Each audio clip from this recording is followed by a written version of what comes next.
Hello. तो आज हम क्वेश्चन सॉल्व करने जा रहे हैं जेएनयू 2020 का है क्वेश्चन नंबर 9। क्वेश्चन पूछा हुआ है the eigen value of the orthogonal matrix B. इतना वैल्यू दिया हुआ है तो ये पूछ रहा है आइगन वैल्यू इसका क्या होगा अगर ऑर्थोगोनल मैट्रिक्स दिया हुआ है। तो पहले हम क्या करते हैं, आपको आसान आसान तरीके से बता देते हैं कि डायरेक्ट आंसर है, उसके बाद हम इसे पूरा डिटेल में बताएंगे कि कैसे निकाला जाता है आइगन वैल्यू।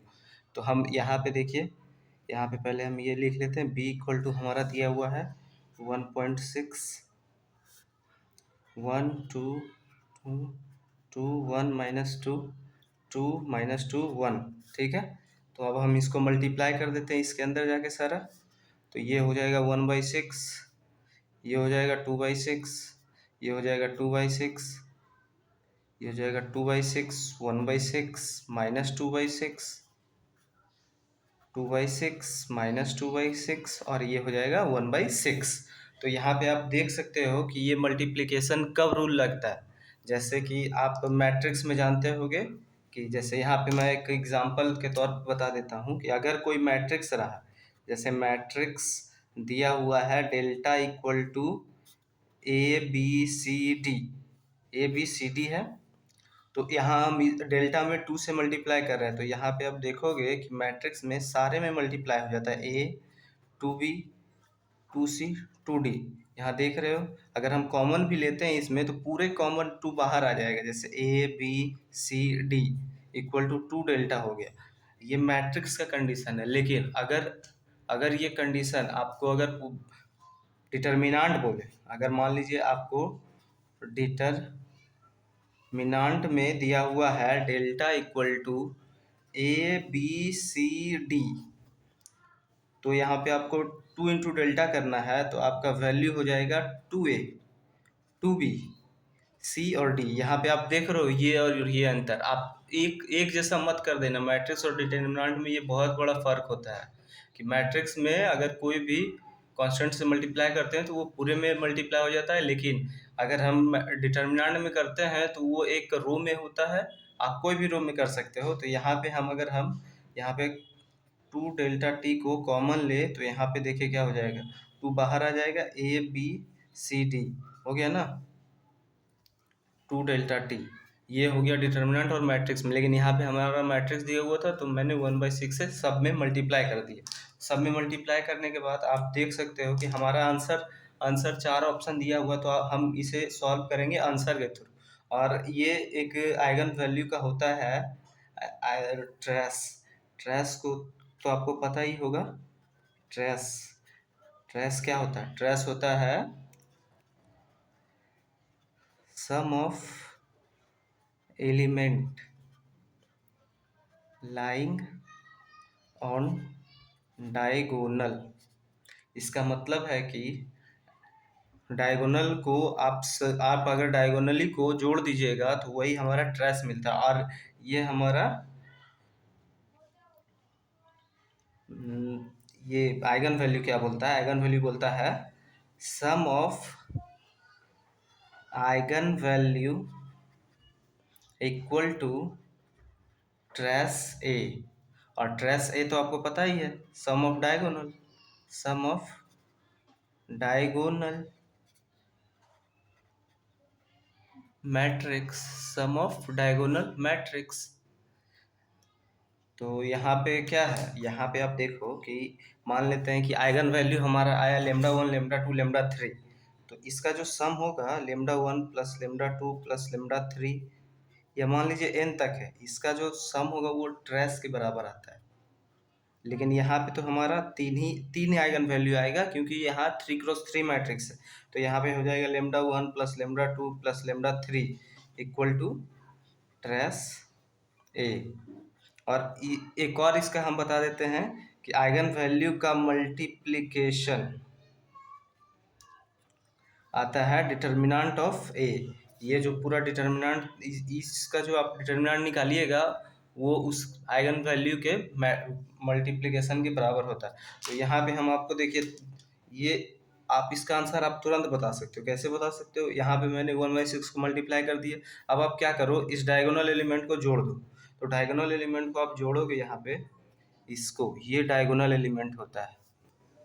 तो 1/6 प्लस 1/6 प्लस 1/6 इक्वल टू आ गया हमारा 1/6 इंटू थ्री इजकल टू 1/2। अब आप ऑप्शन में देख सकते हो कि हमारा 1/2 कौन सा आया है, क्योंकि ये 3 आइगन वैल्यू दिया हुआ है। 3x3 मैट्रिक्स है तो 3 आइगन वैल्यू, 2x2 है तो टू आइगन वैल्यू। जैसे आप रूट निकालते होगे ना, एक्स स्क्वायर है तो इसका 2 रूट होगा, एक्स क्यू है तो 3 रूट होगा। इसी तरीके से आइगन वैल्यू भी उसी तरीके से होता है। तो यहाँ पे आप देखो, आप यहाँ पे हम देख रहे हैं कि ऑप्शन डी में जो है, अगर हम 1+1+2 प्लस 1+2 -1/2, तो यहाँ हमारा पास 1/2 आ गया, जो कि इसके बराबर है, यानी कि हमारा डी ऑप्शन करेक्ट होगा। तो ये तो आसान तरीके से आप निकाल लोगे। पर मान लीजिए आपको कहीं पे बताया बताया हुआ है कि ये इस तरीके से नहीं निकल रहा है, और आपको मान लीजिए ये तो ऑप्शन मिल गया, लेकिन अगर आपसे पूछ दिया कि आइगन वैल्यू क्या होगा, ये तो ऑप्शन दिया हुआ, अगर ऑप्शन नहीं रहता और पूछता आइगन वैल्यू कैसे निकलेगा, तो चलिए आइए अब हम आइगन वैल्यू निकालने के लिए सीखते हैं। तो आइगन वैल्यू निकालने के लिए हमको स्टेप बाई स्टेप चलना होगा ताकि कोई प्रॉब्लम ना हो। तो आइए अब हम आइगन वैल्यू निकालने के लिए सीखेंगे। तो आइगन वैल्यू का पहले मैं बता दूं, यहाँ पे होता है, यहाँ जो दिया हुआ था, हम इसका आइगन वैल्यू निकाल रहे हैं। तो ये जो 1/6 को छोड़ के ये जो पूरा मैट्रिक्स है, इसको हम ए मैट्रिक्स मान लेते हैं, ठीक है। तो हमारा ए मैट्रिक्स हो गया क्या,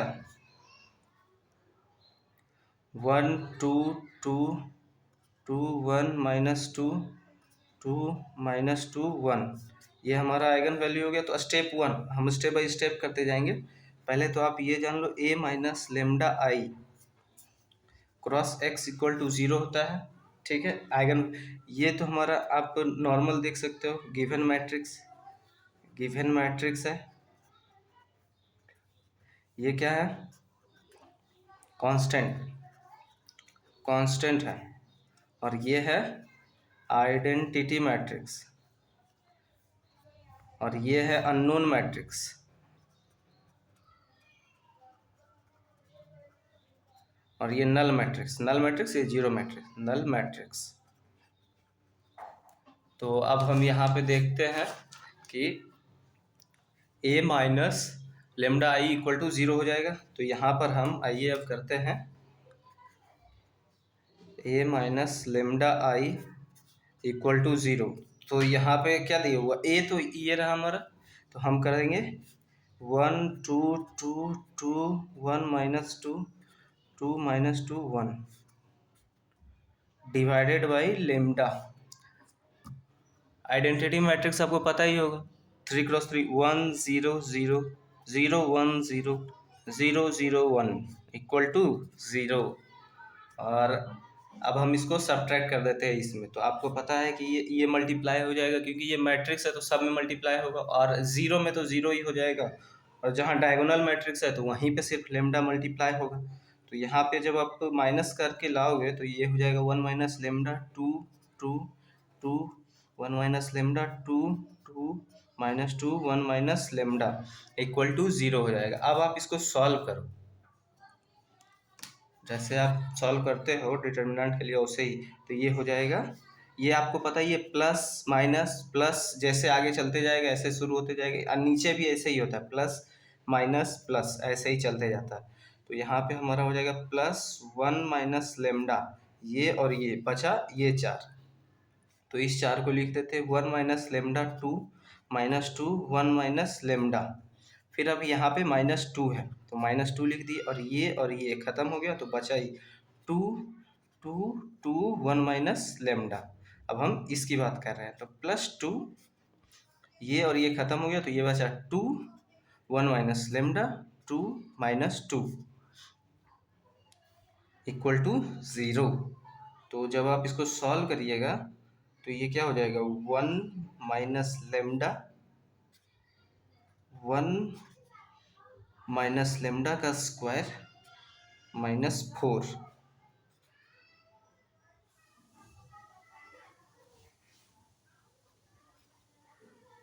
ये हो जाएगा -2 हो जाएगा 2 1 माइनस लेमडा +4 +2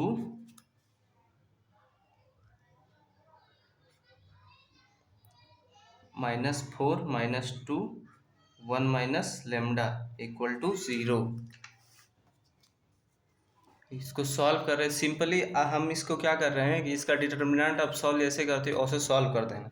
तो इसको सॉल्व करना देख रहे हो आप बहुत कॉम्प्लिकेटेड हो जाएगा, बहुत टाइम जाएगा। तो आप इसके लिए आप देखोगे इसका वैल्यू जो आएगा lambda cube minus 3 lambda square minus 9 lambda plus 27 equal to 0। आप इसको सॉल्व करोगे तो इतना ही आएगा। और ये वैल्यू कैसे आएगा इसके लिए भी एक तरीका है जो कि आप आसानी से निकाल सकते हो कि कैसे होता है। तो यहाँ पे एक कंडीशन होता है, जो कंडीशन आपको याद रखना है। लेमडा क्यू, ये हम 3x3 मैट्रिक्स का बता रहे हैं इसीलिए लेमडा क्यू आया, ठीक है। माइनस यहाँ पे आपको करना है sum of diagonal element into lambda square. यहाँ पे देखिए माइनस फिर प्लस, फिर यहाँ पे आएगा सम ऑफ डायगोनल माइनर, ठीक है। और फिर यहाँ पे प्लस